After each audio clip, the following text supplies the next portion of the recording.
Hi class, welcome back to Computational Tools. In this tutorial, we're going to learn the fundamentals of programming with MATLAB. So to begin, as usual, save your script. So I'm going to do last name, and this is tutorial number 4, and of course save it in a directory that you can relocate easy enough. And you're going to upload this tutorial in addition to any supplementary functions directly to the assignment link on Moodle, because when I run through your program, it's going to call these other functions that you have written and saved as function files that you learned last tutorial, and so you need to upload those with your script in order for me to run your script and check it. So let's begin with input-output. We have seen that information is passed into the function via the argument list and is output via the function's name. Two other functions provide ways to enter and display information directly using the command window. So remember, the command window is down here. The input function allows you to prompt the user for values directly from the command window. So its syntax is whatever variable you decide is equal to input and then some prompt string that is going to be displayed in the command window. And so in this way, you're interacting with the command window. And think about this input prompt. Consider it when you are putting together your final project for MATLAB, because I want that final project to be interactive in that it should serve as a lesson for some concept in engineering, in math, in physics that you could teach to one of your classmates. So think about putting it together as a tutorial that you're going to have your classmates run through and interact with. So the function displays the prompt string, waits for keyboard input, and then returns the value from the keyboard. So let's give this a try. Let's type m equals input mass. So remember, single quote means that this is a string of characters. And so when we execute this by hitting Command Enter if you have a Mac, or Control Enter if you have a PC, it gets sent to the command window. And you can see that it says mass in kilograms, and then the cursor is blinking next to it. So describe what happens when this line is executed by using the percent symbol to comment out your line for your response. And of course, it's waiting for you to input a mass in kilograms. So let's say I choose 50 kilograms, and I can just hit enter straight from the command window. And you notice that now variable m is saved as the value that I input for the mass. So it's just a way that you can interact and interface with MATLAB. So the input function can also return user input as a string. To do this, an s is appended to the function's argument list. For example, so let's do this, name equals input, enter your name. Okay, so that's the prompt string, and we're telling MATLAB that, well, in the command window, when the user responds, that is also going to be a character string. That's why we're assigning it S. Okay, so send that down. And you see that the way MATLAB works is it goes through and it runs through the whole script line by line. So it starts all over. It's like, well, give me the mass in kilograms first. So there are a couple different ways you can get around having to go through this over and over again with these tutorials. One, you could just comment out this piece up here so it doesn't keep running. Another thing you could do is you could insert breakpoints, and so that way you are setting up different sections in your code, and so it will run through section by section. So you can play with different ways of dealing with that. I am just going to insert it as a comment in mine because the way mine is formatted, whenever I set up sections, everything turns yellow and white, and it's really difficult. It'll be really difficult for you to see what I'm working through. So I'm just going to comment it out. I'll type in the mass one more time, and whatever you type in for the value of mass is going to override the code there. And then it's asking to enter your name, and it's expecting a character string. And so you can see that in the workspace, my name has been input as characters and is in single quotes because it is indeed a string. So I'm going to comment out that command too, just because when I run through this, I don't want that to keep popping up again and again and again. So now what happens? I want you to explain in your own words what happens as a comment. All right, next, the display DISP function provides a handy way to display a value. Its syntax is display and then the value, where the value is the value that you would like to display. It can be a numeric, constant, variable, or a string message enclosed in hyphens. Its application is illustrated in the following example, where we will continue to compute the velocity for the free-falling bungee jumper, just like we have been doing throughout these MATLAB tutorials. However, this time we're going to be using the input and display functions for the input-output. So let's generate a new function called freefall_i. And so this will be, so you need to open up, once again, a new script. And I am going to copy and paste this function in there. And I'm going to uncomment this first column, get rid of my single quotes that I stuck in there, and we're going to run it. All right, and so save it to your working directory. Freefall_i is what the function is going to, when you type it into your tutorial script, it'll call it. And freefall_i is the interactive bungee velocity, free fall velocity of an object with second order drag. So the thing is, we have our inputs, but our acceleration due to gravity is 9.81 meters per second squared, but we also have these input functions in there. So that means when you run this, you're going to be interacting with it in a different way. You're not going to just put the inputs. You notice there's not any inputs attached to this function. There's not parentheses with the inputs included because it's having you input line by line. So let's try this. So let's type freefall_i, send it down. And you see, it's already talking to you. It's like, well, tell me a mass. So let's do 68.1, enter. Okay, now give me a drag coefficient. Let's do 0.25, enter, and a time in seconds. And so it plugs these values in for the variables in the calculation. And so then it gives you the velocity in meters per second. And so type out what you got for the velocity as a comment. So thing is, now it started all over again. And I want to get out of this. So in order to get out of it, I just broke it. I hit command period. You could hit Control C or Control break if you're on a PC. I'm on a Mac, so I just did command period because I'm not going to let it keep running over and over and over again. So another way you could do it is you could end or break internal in the function. So I'm just going to comment this out as well so it doesn't keep trying to interact with me.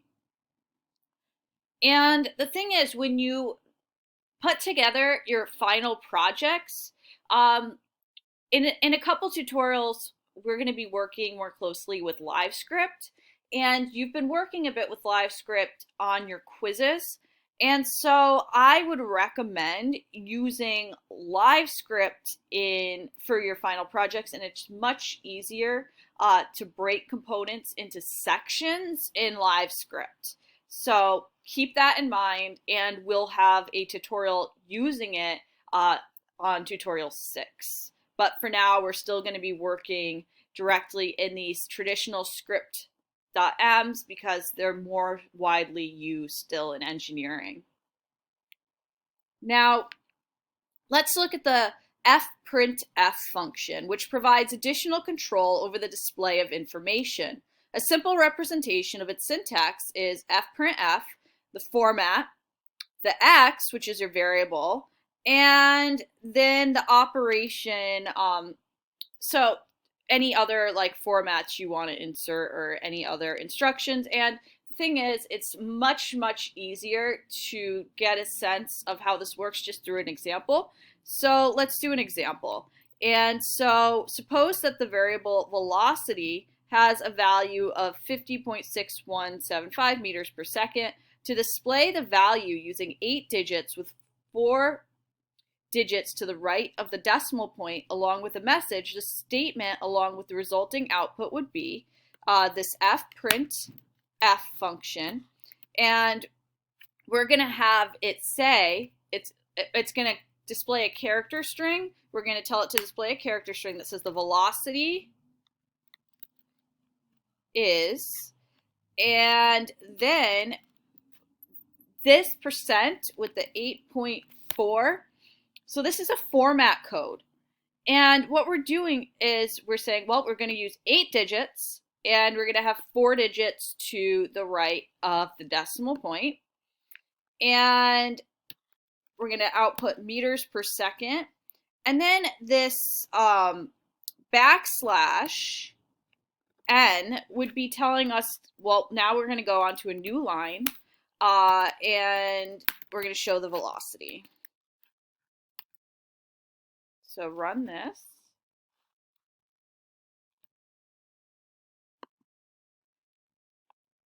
So you see that you come up with an error. So why might you come up with an error? Well, if you look at your workspace, you don't have velocity defined anywhere. So the first thing you're going to have to do is go ahead and define velocity as a variable. So our variable is velocity, and velocity is going to be 50.6175.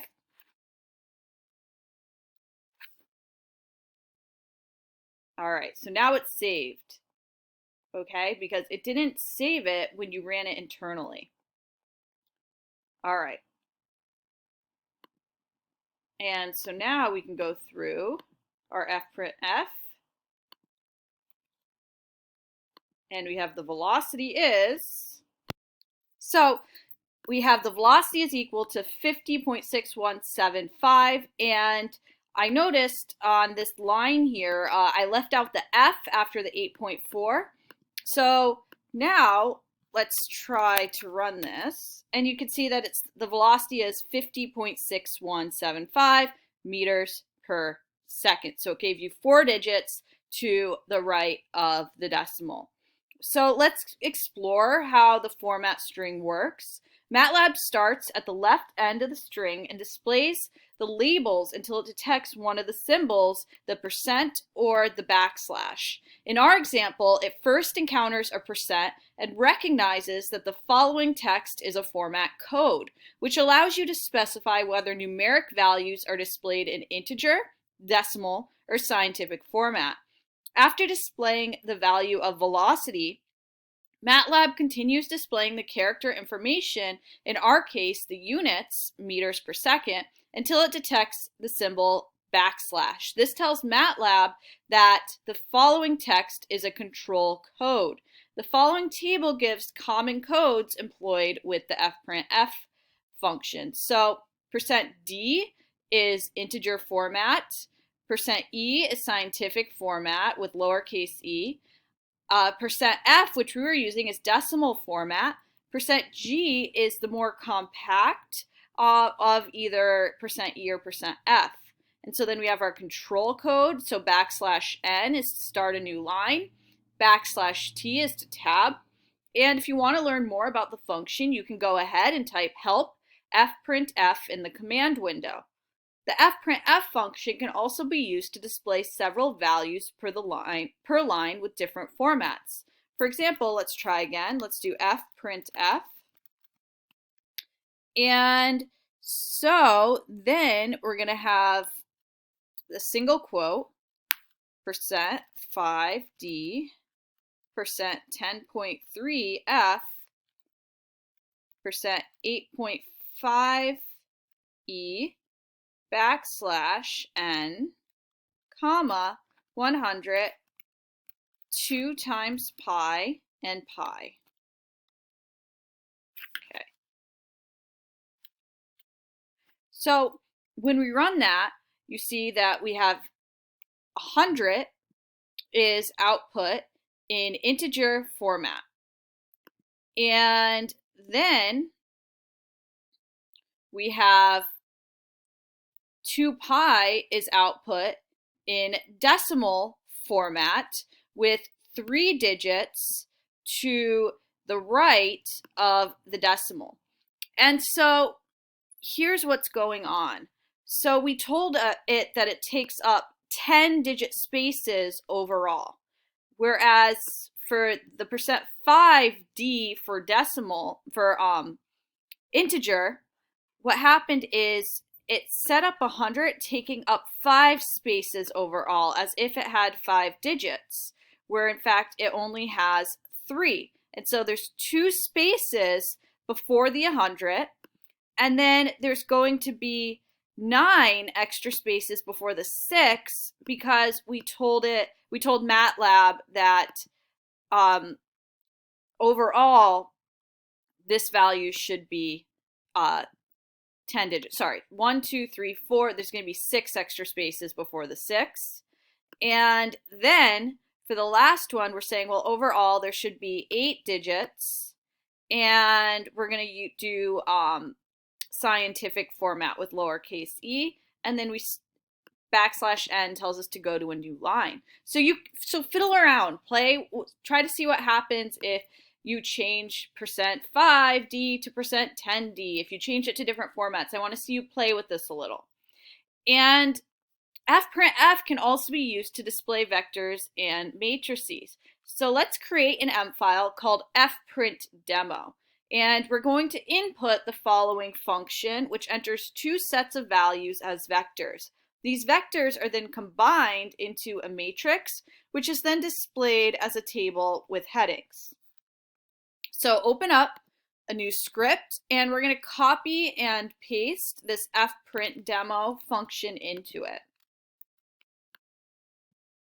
So I'll get rid of the comments, get rid of the quotes. And so we have fprintf demo is the name of our function. We have a vector input for x and also y, and z, okay, is going to create a matrix of x and y. And then we're going to tell it how to format it. And so that's what the fprintf is doing. So run this and pay attention to what you would expect the format to look like based on our table in the tutorial. Now go back to the tutorial, and we're going to run fprintf demo.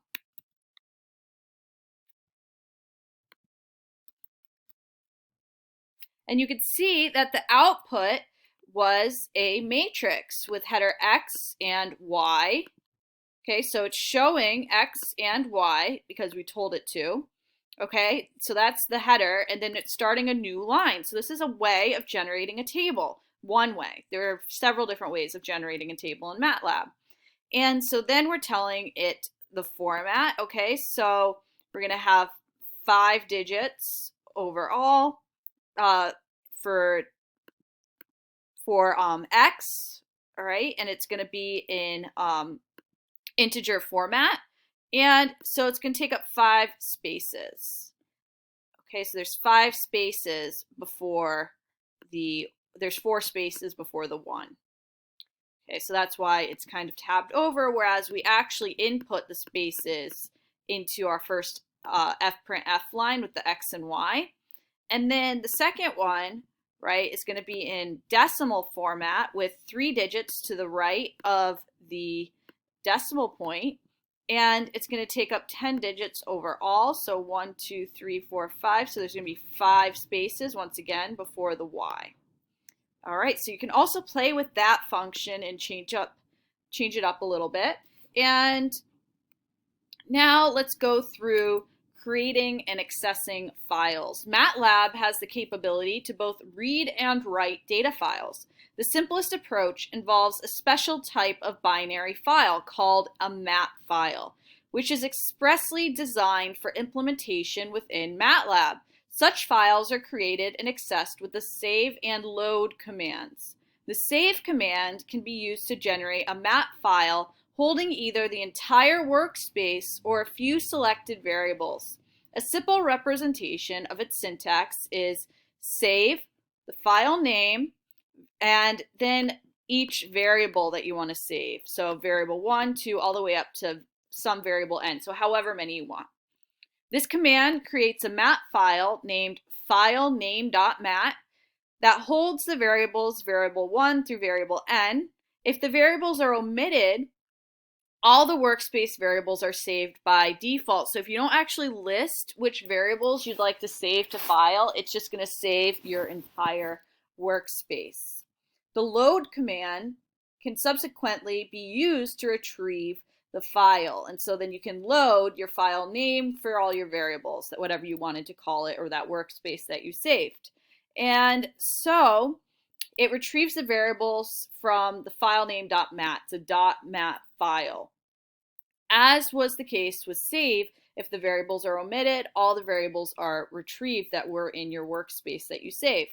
So, for example, suppose you use the terminal velocity equation for a set of drag coefficients.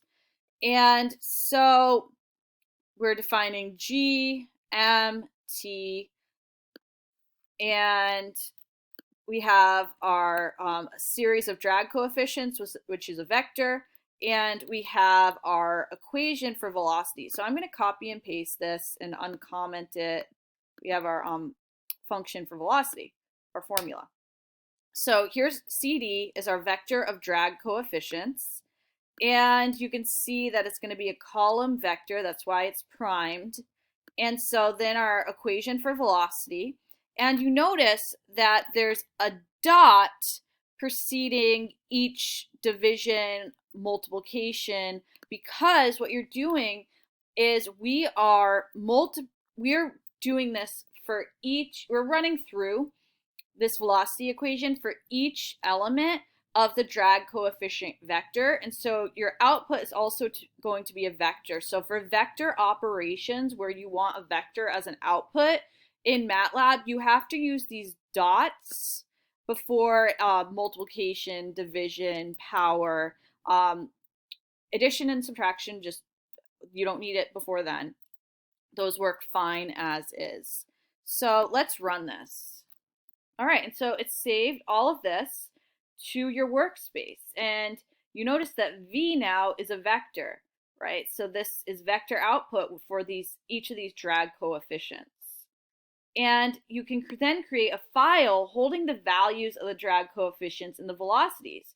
So let's save the file. We're going to call it veldrag. And we want to save V, so our output V and our input CD. And okay, so you saved the variables. And you should see that in your current folder, there's now a .mat file that is called veldrag. So you just created that, and it contains the two vectors, the drag coefficient vector and the velocity vector. To illustrate how the values can be retrieved at a later time, what we're going to do is we're going to remove all the variables from our workspace with the clear command. So let's type clear. You can type clear either directly in the command window, or you can just put it in your script and send it. And so you see that my workspace is cleared. And now, of course, if you try to display the velocities, what do you think will happen? Comment out what you think. But you can recover the variables using load veldrag. So let's load veldrag. okay? And so we can see that our workspace now has CD and V, which we had saved as vel_drag. Now, we can see, we can also check by typing who, which variables are available to us. So that's another way you can check it if you didn't have your workspace visible for whatever reason. Although MAT files are quite useful when working exclusively within the MATLAB environment, a somewhat different approach is required when interfacing MATLAB with other programs. In such cases, a simple approach is to create text files written in ASCII. So that's the American standard for computer information interfacing. So if you Google ASCII, you'll get these tables with the key of what the codes mean. And so ASCII files can be generated by appending -ASCII to the save command. Okay, so then this is saved in more of a universal language. In contrast to MAT files, where you might want to save the entire workspace, you would typically save a single rectangular matrix of values. So let's clear our workspace again. So we're going to do clear. And we're going to have A is equal to the vector 5, 7, 9, 2. Sorry, it's going to be a matrix. So semicolon, next line is going to be 3, 6, 3, 9. And we're going to save this as something called simple matrix, simp matrix, as text in ASCII.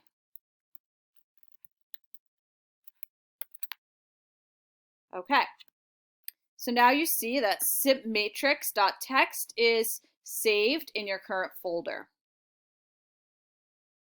So in this case, the save command stores the values in our matrix A in 8-digit ASCII form.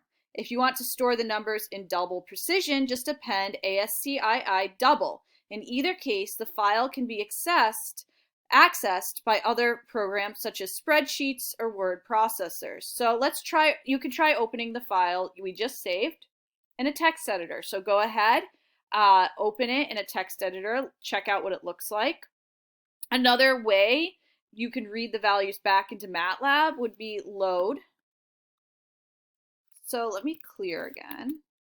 So load simpmatrix.txt. See, now it's up here as simp matrix in your workspace. And so let's type in simp matrix and take a look at it. All right, and you can see it that it is a matrix.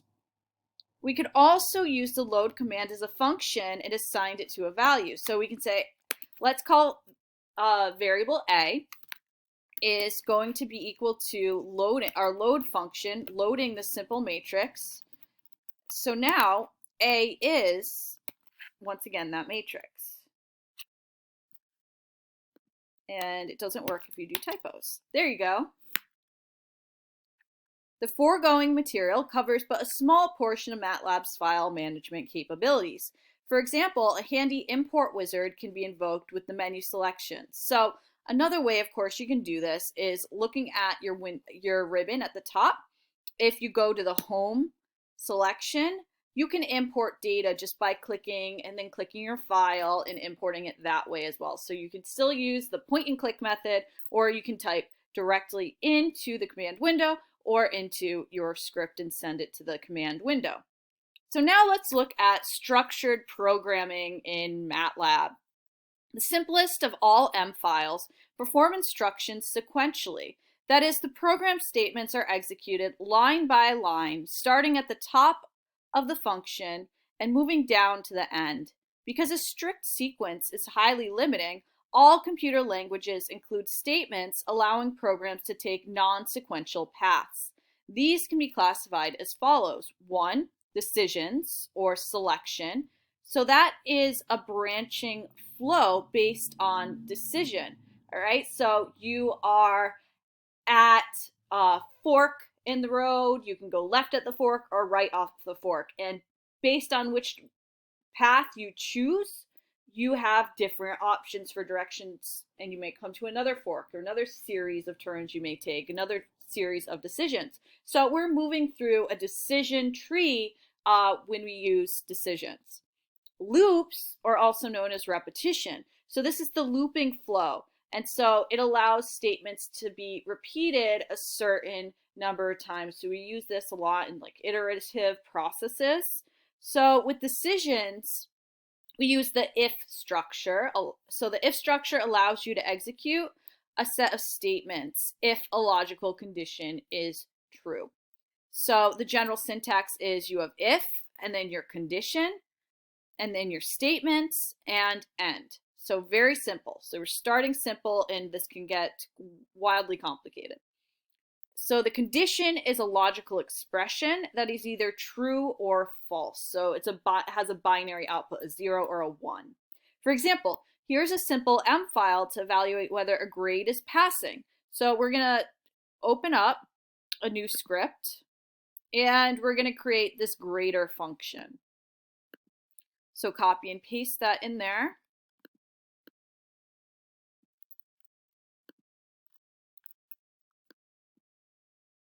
Go back to editor, get rid of the comments.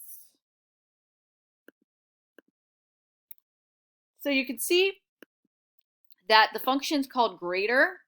The input is a grade, and the grade is a numerical value between 0 and 100. If the grade that you input in the parentheses is greater than or equal to 60, then what's going to be displayed is a character string that says passing grade, and then we end this function. So run it so it saves. Okay, and now we're going to go back to our tutorial script. And so try it out. Type in grader, and let's do a 95.6. Okay, and so then the command window tells us, well, that is a passing grade. So now, for cases where only one statement is executed, it is often convenient to implement the if structure as a single line. So type the following into the function. Another way we can do this, so if we can just do it as a single line statement. So I'm going to copy and paste this. So if we go back to the grader function, I'm going to open that up and see how this is 3 lines. So I'm going to delete that. We can also write it as 1 line with commas, separated by commas, and it should still run the same. And so you can see that MATLAB codes strings of text or as different colors. So for example, function is blue, right? Our functions are blue. For mine, my comments are green. My strings are magenta. So it codes it so it's easier to tell what's going on. So we're going to run. Okay. And it's still upset because we haven't input a grade yet. So let's go back. And you can try it again. So type in another grade. Grader, say 88. Passing. Okay, still runs just fine. So this structure that we just input into our grader function is called a single line if. For cases where more than one statement is implemented, the multi-line if structure is usually preferable because it's easier to read. But you could certainly do single line ifs if you'd like. Now the error function, let's take a look at that. A nice example of the utility of a single line if is to employ it for rudimentary error trapping. This involves using the error function, which has the syntax error and then your message. And it indicates where an error occurred and causes the M file to terminate and return to the command window. An example of its use would be where we might want to terminate an M file to avoid a division by 0. So let's give this a try. Let's create a function called error test. So open up a new script. We're going to copy and paste. Okay. And so we have some input, and the input is going to be our denominator, so whatever we're dividing by. And so if our input is equal to 0, we're going to run the error function with the message 0 value encountered. So you see that's a text string in there, character string. And then we are going to end and not proceed. But implied there is, well, else, if it's any number but 0, then we're gonna have we're gonna divide 1 by that number. So let's run it.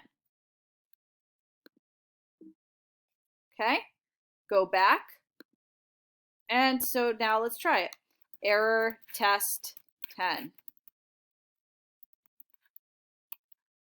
Okay, we get 1/10 because it's 1 divided by 10. What if we did error test 0? Oh, we got an error. 0 value encountered. And that's exactly what we told it to output. So that is part of our code. And I am just going to like comment this one out because I don't want that to keep coming up again and again.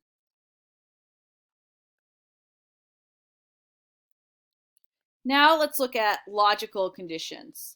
The simplest form of the condition is a single relational expression that compares two values, as in value 1 relation value 2, where the values can be constants, variables, or expressions, and the relation is one of the relational operators. So for example, 2 equal signs means equal.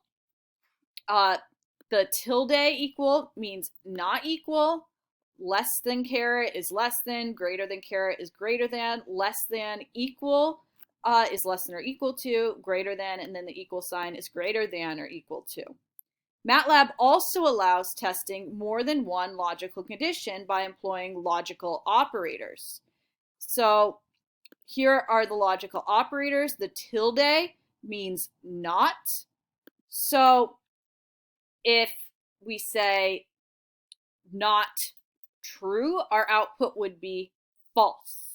If we say not false, our output would be true. Okay?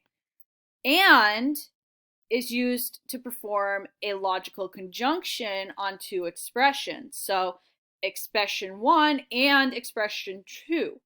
If both expressions are true, then our output is true. If either or both expressions are false, the result is false. So true and true yields true. True and false is false. False and false is false. Then we have or, so these two lines. So that is the inclusive or, and that's used to perform a logical disjunction on two expressions. So we have expression 1 or expression 2. And true is output if both expressions are true. So if we have true or true, that's true. If we have true or false, that's true. If we have false or true, that's true. If we have false or false, that's the only way we can get a false. MATLAB evaluates not as having highest priority. Okay, so these logical operators still flow in order of operation. So there's a hierarchy to them. So not has the highest priority, followed by and. And of course, when in doubt, use parentheses to show the order you want to apply them. So we're going to investigate how the computer employs the priorities, and we're going to evaluate the following logical expression, and we're going to have a equal -1, b equal -2, x equal -1, and y equal b as a character string. So evaluate whether the following is true or false. So we have to assign our variables. So a is going to be -1, b is 2, x is 1, and y is b. Okay, so that's all stored in our workspace. And so now let's try out the expression. And it's going to be A times B is greater than 0, and B is equal to 2, and X is greater than 7, or not Y is greater than D.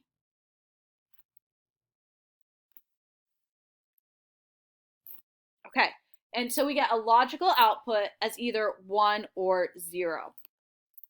And so what we ended up getting was our logical output of 1, which means true.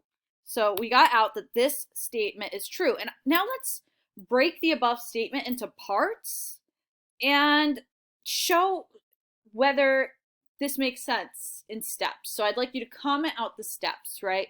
So remember that A is -1 and B is equal to 2.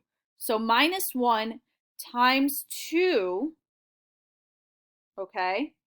So -1 times 2 is going to be -2, which is less than 0, not greater than 0. And so this statement is false. B is equal to 2. Well, that's true.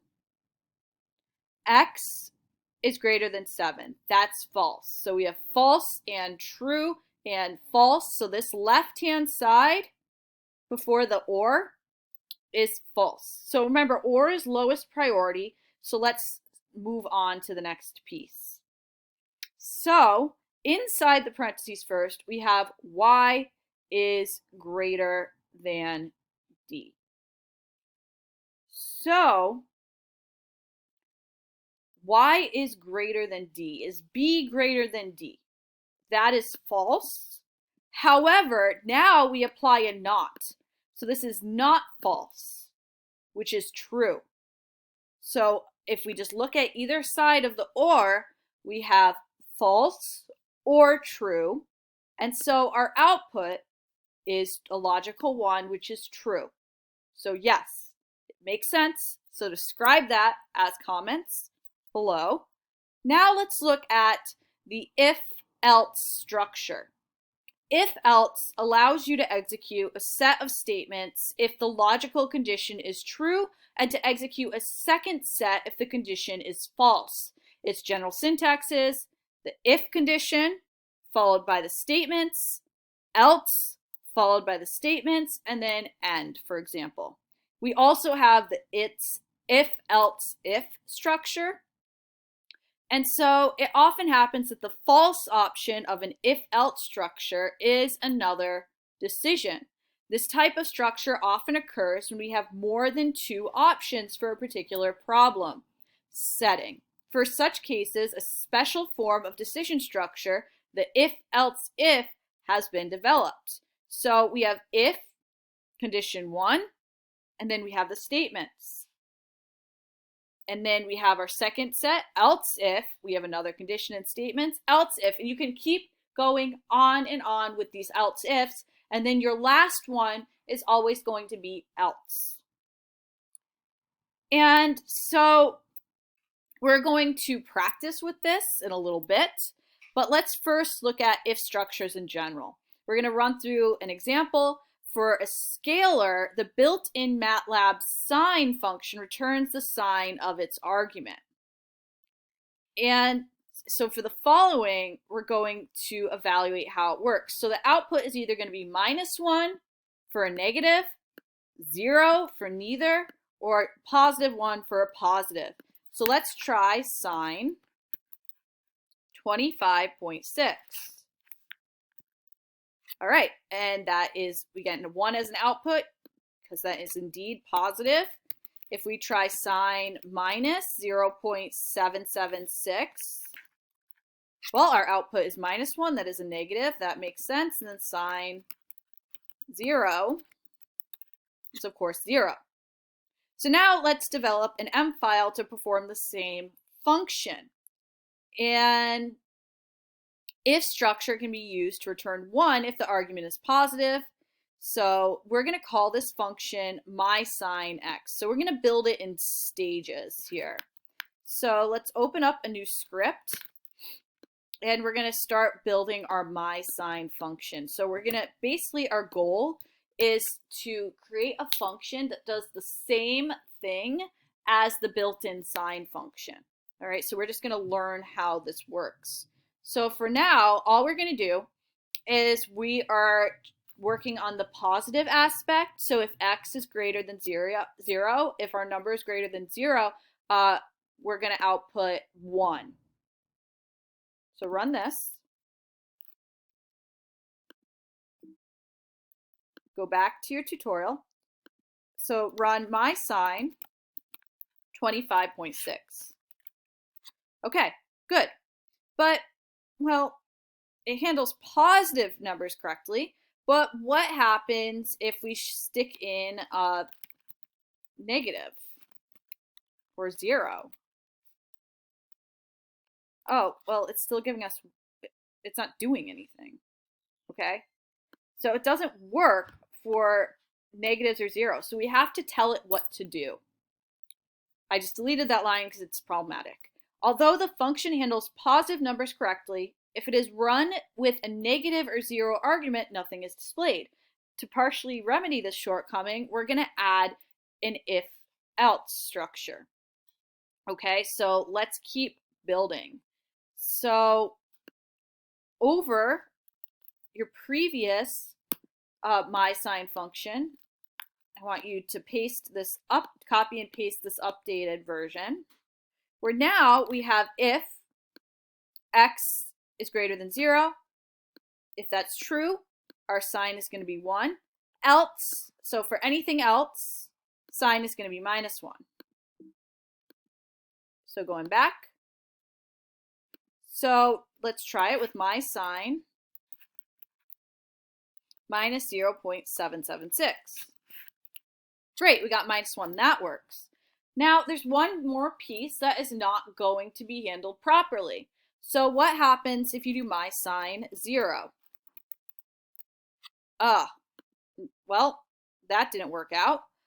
So it says it's negative. Well, that's not true. Now, let's keep building on our my sine function. So copy, and let's override yet again.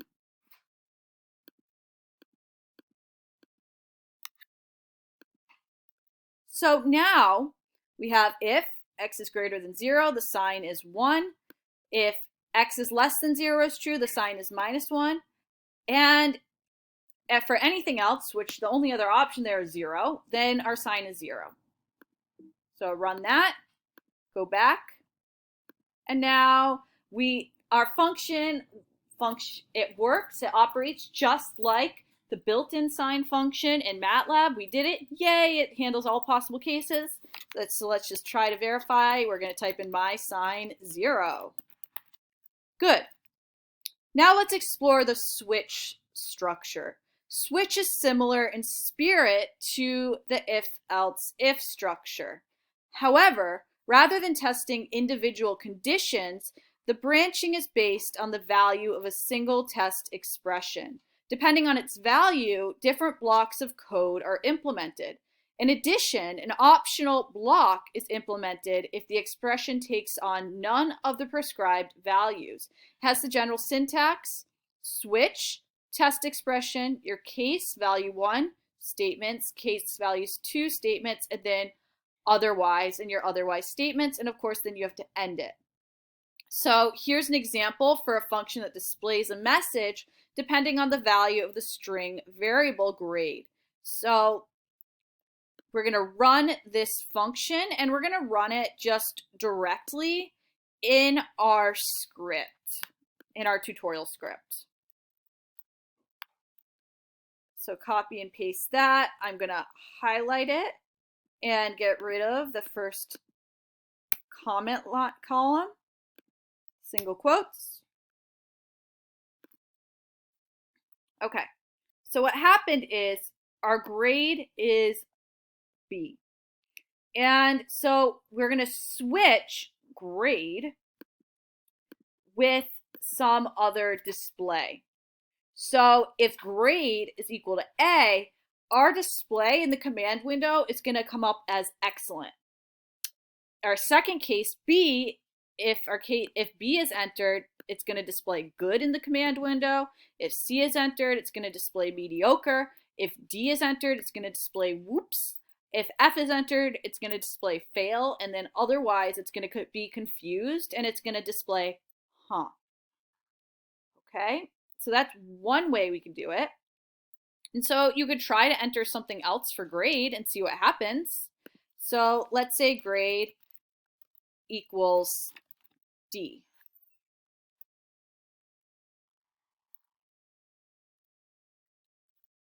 And we have to put that above, obviously, because it goes line by line.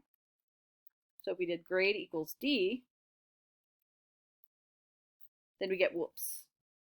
All right, if we did grade equals T, we get huh. So you can play with that.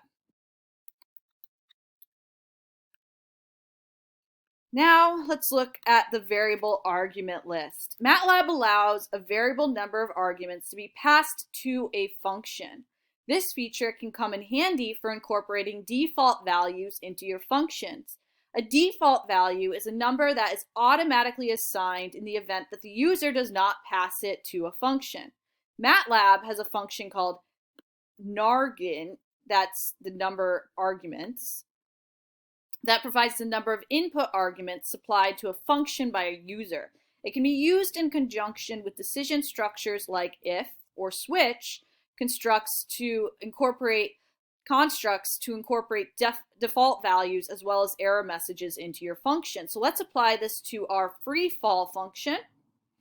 And we're going to create a function here called freefall2.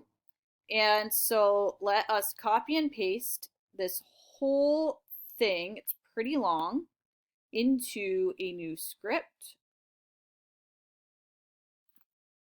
Okay. So let's open up a new script. On comment.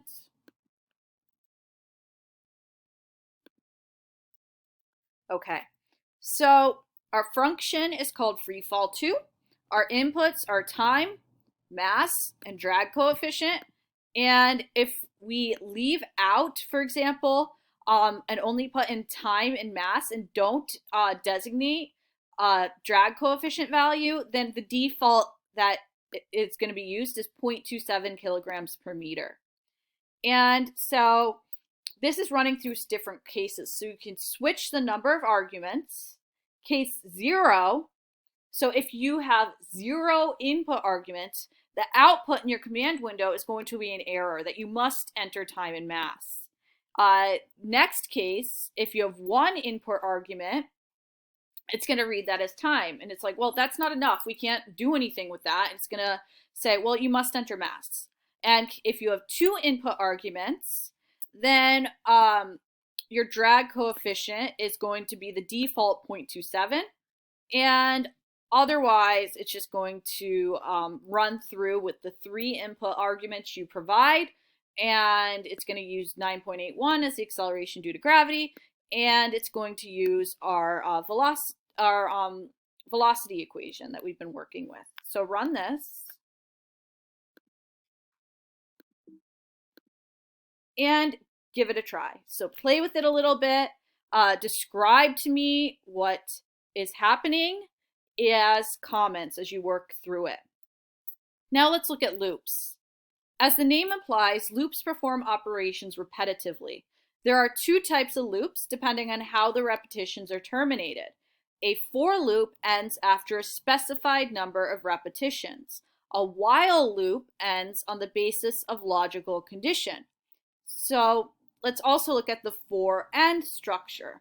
A for loop repeats statements a specific number of times. So its general syntax is you're going to have for index, you're going to have a start value, a step size, and an end value, and then your statements. The for loop also operates as follows. The index is a variable that is set at an initial value start. The program then compares the index with a desired final value, finish. If the index is less than or equal to the finish, the program executes the statements. When it reaches the end line, then marks the end of the loop. The index value is increased by the step and the program loops back up to the for statement. The process continues until the index becomes greater than the finished value. At this point, the loop terminates as the program skips down to the line immediately following the statement. Note that if an increment of 1 is desired, as is often the case, that is the default. So you don't have to include that step piece. You can just do start, finish if you want a default step size of 1. So, for example, let's try a little for loop. So for I, and typically we use I or J in for loops because I and J variable names stand for integer. And so if we say I is equal to 1 to 5, what we want to do is we're going to run through our for loop and we're going to display I. Okay, so we're going to display our value for I. And so the moment that I becomes greater than 5, our loop is going to terminate. So let's try it. And so you can see it printed each one. So it displayed 1, 2, 3, 4, 5. And the moment it got to 6, well, that's greater than 5. It terminated and ended and did not print. So explain what happened in your own words, comment it out. The size of the step can be changed from the default of 1 to any other numeric value. It does not have to be an integer, nor does it have to be positive. For example, step sizes of 0.2, -1, or -5 are all acceptable. If a negative step is used, the loop will count down in reverse. For such cases, the loop's logic is reversed, thus the finish is less than the start, and the loop terminates when the index is less than the finish. So for example, let's try this one. We're going to call it J is equal to, our start is 10, we're going to count down by 1, and we're going to terminate after 1. We're going to display J, and then we're going to end it. Oh, and I left out my 4. There we go. Okay, so then you see it counts down 10, 9, 8, 7, 6, 5, 4, 3, 2, 1, then terminates. Describe what happened. And now let's try out an example. We'll create a for loop to compute a factorial. So generally the following function, so we're going to generate the following function. So copy and paste it. We're going to call it factor. And what we're going to do is, so remember, a factorial is going to, so say you have 3 factorial, then that is going to be 3 times 2 times 1. And so that's what we wrote here in their code. So we're going to start with x equals 1. And so for I is equal to 1 to n, so we're inputting that n. We're inputting where it ends, that value in which we terminate. Then x is going to equal x times I, and then you end. Okay, so how does this work? So say n equals 3, for example. And so x, starting at 1, is going to equal 1 times 1. So x is 1. And then we take, for the next one, x is 1, but our next value for n is going to be 2. So x is going to be 1 times 2, and that creates a new x for us. And so then for our next x, we're going to have 2 times 3. All right, and so then there is no 4 because we set n equaled 3, and so our x is going to be 1 times 2 times 3 ultimately. So run this. Go back and try it out with factor 5. All right, so test that out, summarize what happens. And the last thing we're going to look at today is we're going to look at 2 more things, vectorization and pre-allocation of memory. So for vectorization, the for loop is easy to implement and understand. However, for MATLAB, it is not necessarily the most efficient means to repeat statements a specific number of times. Because of MATLAB's ability to operate directly on arrays, vectorization provides a much more efficient option. The following for loop structure can be represented in vector form. So for example, if we run a for loop for t equals 0 by step size of 0.02 ending at 50, and all we're doing is we're adding 1. So I plus 1, we're adding 1 to our I as we run through it each time. And we're showing each y of I is going to be cosine of t and end it. So the thing is, we could also represent this in vector form, saying, well, let's just, instead of running through a for loop, let's just say, well, t is going to be 0 to 50 by 0.02, and that we want our output to be y equals cosine t. That does the same thing, but it's a lot shorter to write that way. So try to plan out your functions efficiently. And it should be noted that for more complex code, it may not be obvious how to vectorize the code. That said, wherever possible, vectorization is recommended. It's much more efficient than this looping structure. And pre-allocation of memory, MATLAB automatically increases the size of arrays every time you add a new element. This can become time-consuming when you perform actions such as adding new values one at a time within a loop. For example, here's some code that sets value of elements of y depending on whether or not values of t are greater than 1. So we have t as a vector. It's going to go 0 to 5 by 0.01. And so for I, going from 1 to our length of t, if t is greater than 1, it's going to output y of element I is equal to 1 over t of that same element I, else y of I is equal to 1. And so try these out, copy them, paste them, see what happens, because with this stuff, you just need to keep fiddling with it and see and test out what happens if you change one little component of your code. Right? So just like, for example, if you wanted to figure out how the length function works, which is very useful. So if t is equal to 0 by 0.0125, okay, so that's a vector. Okay, so we can see our vector there. If we wanted to take a look at what it looked like, here it is, it's long. But the length function is very useful because it tells us, so when you're trying to like set up these steps, you want this vector I to match vector t in length ultimately. And so you're setting it equal to length t. So t is 501 elements long. So we're going for I equals 1 to 501. So it's going to be the same length as t. So for the case above, MATLAB must resize y every time a new value is determined. The following code pre-allocates the proper amount of memory by using a vectorized statement to assign ones to y prior to entering the loop. So remember, last tutorial or the tutorial before, we were using the function ones and zeros to set up a vector, a matrix ahead of time so that the size remains the same, but the values are updated as you run through the loop. So you'll start with a vector of all ones, and then with each run through the loop, the first element of the vector changes, then the second element of the vector changes, so that the vector is not shifting sizes with each run. So you're pre-allocating memory on the front end.